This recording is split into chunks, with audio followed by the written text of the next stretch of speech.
Fort Meigs is a War of 1812 fort, and I've been informed you all are at least fairly well versed in some of the background of the war, so we won't go into excruciating detail on that. But just to refresh your memory, I'll go over basic history. So, some of the causes of the war ended up with free trade and sailors' rights. As the United States is trading with Great Britain and France during the Napoleonic Wars, both countries started giving out laws and decrees saying it was illegal for neutral countries to trade with their enemies, targeting the United States, specifically out on the Atlantic. So, most of the American aggression at the time was focused on the British, so the British are attacking our ships, taking our cargo, and impressing American sailors into service on the British Royal Navy. So that drums up a lot of support for a declaration of war on June 18, 1812. On a more national level, you have the Ohio country and the Northwestern Territories, which have been fought over at this time for the past 60 years. So the British are supplying Native Americans in this area with weapons and supplies to fight with the Americans, to keep the Americans busy in this part of the country. So the War of 1812 in itself basically will finally decide as who will remain in control of the Northwestern Territory and the Ohio country. So once war is declared, it doesn't really go very well for the Americans at the beginning. You've got the loss of Fort Mackinac, Fort Dearborn, Fort Detroit, as well as the siege over at Fort Wayne, Indiana. In the beginning of the war, within the first 6 months, the United States has lost territory in the regions of Michigan, Wisconsin, Minnesota, northern Illinois, northern Indiana, and all the territory north and west of the Maumee River, which sits just over the bluff line over this way. So after the long string of defeats comes William Henry Harrison and his attempt to retake this part of the country before pushing the British back into Canada. He has 3 wings of his army, one wing coming from Virginia and another 2 wings coming from southern Ohio, one of which branches off and helps relieve the siege over at Fort Wayne, and they're all supposed to be at the spot we're at right now. This is the rapids of the Maumee River, so this is the natural crossing point, and if the army wanted to cross up into Michigan and eventually start a campaign to push the British out, this is where they're going to have to cross at. As they're marching up here, one wing of the army gets here sooner than the rest, under the command of General James Winchester. Winchester camps out on the north side of the river and kind of sits there for a while until he gets messengers from nearby Frenchtown asking for American aid to push out an occupying force of British and Native Americans, which prompts Winchester to march up there and force the British out. He gets overconfident, stays there a little too long, doesn't fortify his camp, and when the British come back, the 1,000 men that he brought up there, almost all of them were either killed, captured, or wounded. And then that eventually leads to the massacre at the River Raisin. After the massacre at River Raisin, when Harrison learns about it, he no longer has enough troops to push across the river up into Michigan.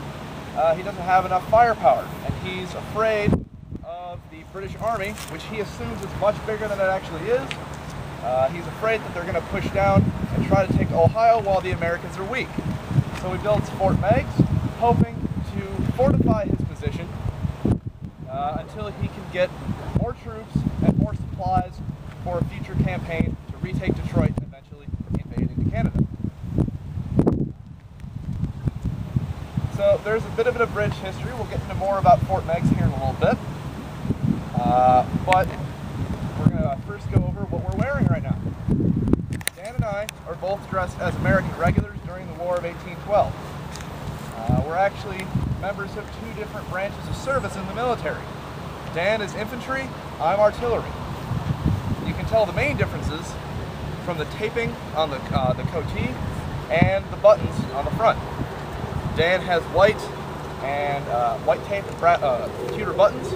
I wear yellow tape and brass buttons, and the headgear we wear shares those same qualities. During the early part of the War of 1812, the American Army was actually pretty small, so your soldiers would have to be a bit of a jack of all trades. Artillerists would be trained with muskets first, so if need be, we can fall into the infantry. If we need more men for the artillery, we can draft infantrymen into the artillery. So we can kind of trade back and forth, but the uniform just gives officers a general, at a passing glance, a general idea as to what our branch of service actually is. The uniforms that we're wearing right now consists of a blue wool coatee over the top, a white wool vest that sits underneath that, and a white linen shirt that sits underneath all of that. And yes, this is the summer uniform. No matter the temperature, we're wearing 2 layers of wool. Your winter uniform might be slightly different if you're lucky enough to get one. You might get a pair of wool pants, and you might get a flannel shirt. That's about it. A lot of the soldiers who were fighting out here in the West and serving here at Fort Meigs never got their winter uniforms, so they're going throughout the whole winter in their summer uniforms. The headgear that we're wearing is called a shako, and basically it's like a top hat. It's designed off of the top hat, coming into fashion in the early 1800s. They basically just cut the rest of the brim off, kept the front part to make it a cap, and fitted it with other military accoutrements. The main idea behind the uniform is it actually mimics the high fashion of the time. You've got the top hat, the high collars on the coat, as well as the leather neck stocks around the neck. These have basically the same function as a necktie does today, so it's just for looks. Most civilians would have a neck stock made of cloth with some kind of stiffener underneath. Soldiers are wearing one made out of leather. Helps keep up your soldierly posture, as well as it will last a long time and it won't just fall apart within a year.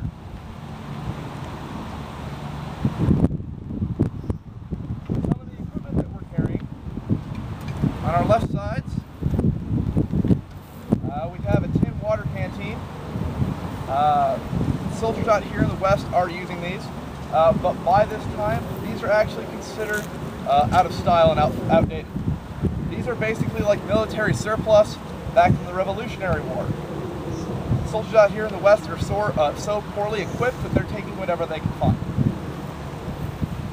Underneath that is the haversack. Basically, this is a trail where I'm going to keep all my trail rations while I'm out on the march. And you get your rations once every 3 days. Your rations consist of very heavily salted pork or beef. And obviously, since refrigeration had yet to be invented by the War of 1812, you need the salt to actually keep the meat from spoiling. To give you an idea as to how salty the meat would have tasted back then, if you've ever been out swimming in the ocean and got a mouthful of seawater, that's about the salt content of the meat. And that's what you're eating on a daily basis. Now, if you're not as much a fan of the meat, you might like the bread a little bit better. This is a small piece of the bread that we're eating, and this is hardtack. And it does indeed live up to its name. Hardtack is designed to last for a very long time. This particular piece is probably about a year old at this time. And it's just as bad as the day it was baked. To give you an idea as to how long hardtack can last, there were soldiers who were fighting in the Union Army at the beginning of the American Civil War in the 1860s who were eating hardtack baked during the War of 1812. So they're eating 50-year-old bread. Now, as I said, the hardtack will last a very long time, but only if you keep it dry. If it gets wet, it fouls up very quickly.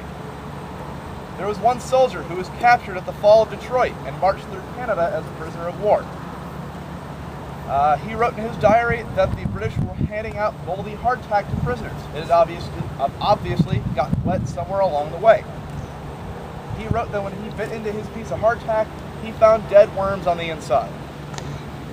He remarked that the food was so bad, even the worms couldn't live off it. So those are the types of things you're eating as you're going along the way. Now, they were able to get fresh food while they were here at Fort Meigs, but we'll get into that a little bit later on in the tour. Some of the other pieces of gear that we're carrying is what you would call a stand of arms, what you receive when you join the military. That's the set of crossbelts as well as the musket. On the right side is a cartridge box, which will hold about 30 rounds, as well as hold any spare flints for your musket and any tools you might need for working on it. On your left side, you have your bayonet, which fixes right over the top of the musket. The bayonets of this time are a triangular shaped blade and is very devastating. These weapons make a triangular shaped wound if you ever actually stab someone with it. Even by modern medical standards, a triangular shaped wound is very difficult to heal up because you sew up the two sides, the third side stays open, and it continues to bleed out. If you don't die from the blood loss, you will probably end up dying from the resulting infection from the trauma. Now, I don't know how many movies you may have seen where they've done a bayonet charge, but they're not at all like you see in the movies. Things like The Patriot, where they stand on two sides of the field, meet in the middle, and start fighting in hand-to-hand combat. That's just not how it works. As a soldier who uses one of these bayonets, you'll know exactly what kind of damage you can do to somebody with it, and you're not going to be willingly running into a wall full of them.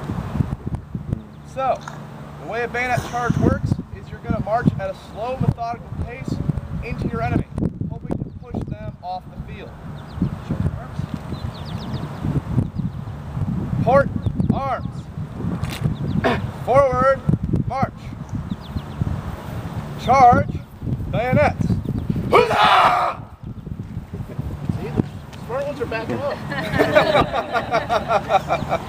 Trust me, it's a lot more scary when you got 100 guys. Yeah.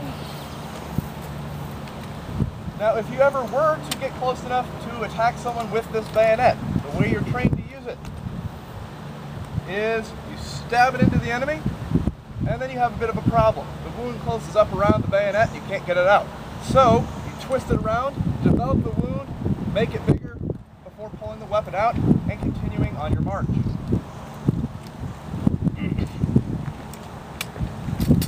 Now, due to the fact that soldiers aren't usually sticking around for a bayonet charge, these did what?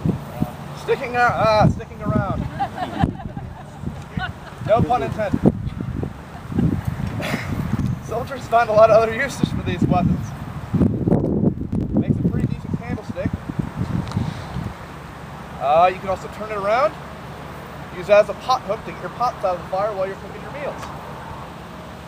You can also turn it around this way, go down to the Maumee River, hook a line on one side and a hook on the other end of the line, go use it as a fishing rod. We have accounts of soldiers catching a heck of a lot of fish just with using their bayonet and line and a hook. So there's a lot of other practical uses for these weapons other than just what they're designed for. Now, lastly, is the musket. This is a 1777 Charleville musket. It's a French design, and this is basically the workhorse of the American Army during the War of 1812. As I said, it's a flintlock musket. The way they work, first, you pour a little bit of gunpowder into this pan right here, before shutting this metal piece over the top of that powder. That's called the frizz. Once you've done that, you pour the rest of your charge down the barrel, push your bullet down, and you're almost ready to go. Next couple steps is you have to pull this hammer in the full cock position. Right now it's on half cock. It's a safety position, so if you accidentally bump the trigger while you're loading it, it will go off prematurely. If you've ever heard the phrase, don't go off half cock, this is where it comes from. So when I am ready to fire, I pull that hammer in full cock, pull the trigger, and the scraping of the flint against the steel should cause a few sparks to be made. Those sparks should then fall down into that pan, light the gunpowder on fire, and cause a small explosion. That explosion will then hopefully travel through a hole drilled in the side of the barrel to light the main charge and eventually fire the weapon. Now, you may have heard me use words like should and hopefully, and I use them for a very good reason. These muskets misfire about 25% of the time. And more often than not, it's due to a little flint getting dull. A dull flint against steel won't cause any sparks. You can also have a big gust of wind, you can blow the powder away out of your pan, or even blow the spark away before it lights into the powder. If you have a wet, damp day, your powder can get wet, or the inside of your barrel can get damp, and you won't be able to get a spark that way. Those are all no spark misfires. You can also get what's called a flash in the pan misfire, where the powder in your pan burns, but the powder in the charge doesn't catch.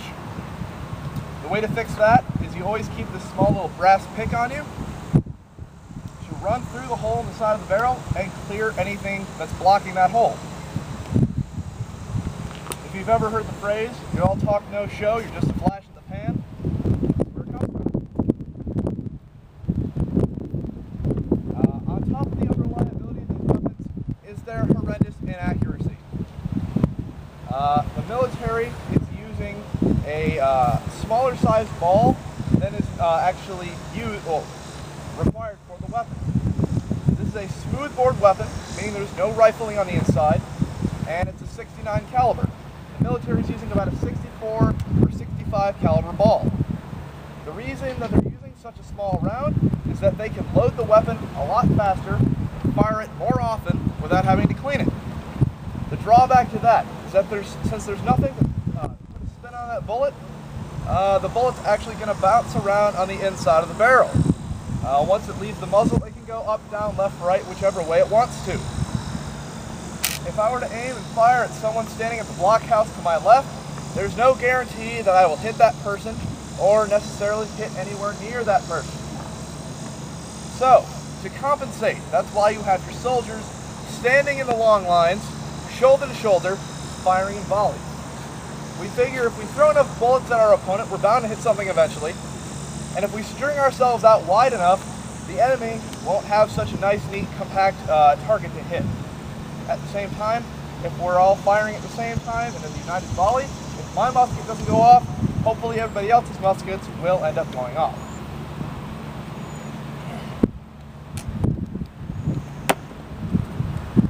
Now, to be in the American military at this time, you need to have at least 4 teeth. You have to have 2 on the top and 2 on the bottom, and they had to meet somewhere in the middle. As you can tell, both of my hands are full. The only way for me to get at the powder inside of the paper tube is to go at it with my teeth. I'm going to prime, pour a little bit of that gunpowder into the priming pan. I'm going to shut the pan, bring the musket about, and pour the rest of the powder down the barrel. Now, if we were firing a live round, the bullet would actually be sitting right here inside of the paper tube, but we're just firing a blank today. Next, we're going to take the ramrod out and ram the cartridge as far down in the barrel as possible. Now, the next and probably one of the more important steps, make sure you take the ramrod back out. You could leave this in, and it would probably make a very decent arrow. But once you've fired that arrow, you actually can't fire the musket anymore, so you have nothing to ram the cartridge down. After that, you are left with basically a glorified club. Now, keep in mind that there's only 2 of us firing today, but just imagine another 100 men firing with us. Take ready? Take aim. Fire.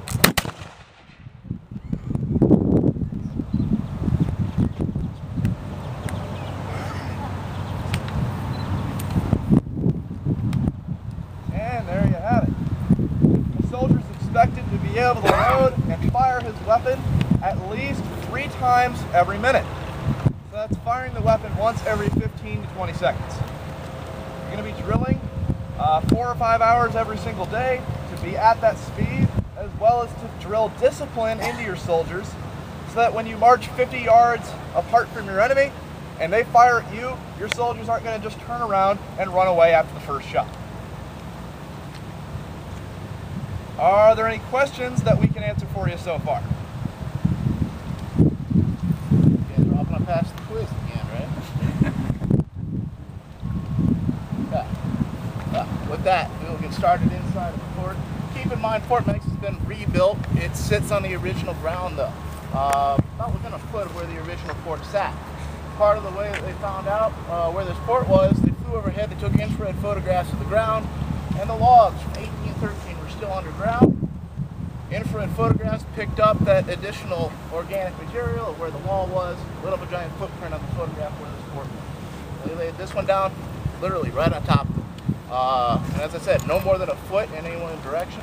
And I know from speaking with one of the folks that he was on the construction crew that actually was part of the original reconstruction, he said that the gate posts of the main gate that we're going to be walking through are only off by 3 inches. So this is exactly what you would have been seeing at the end of April, beginning of May of 1813. Right this way.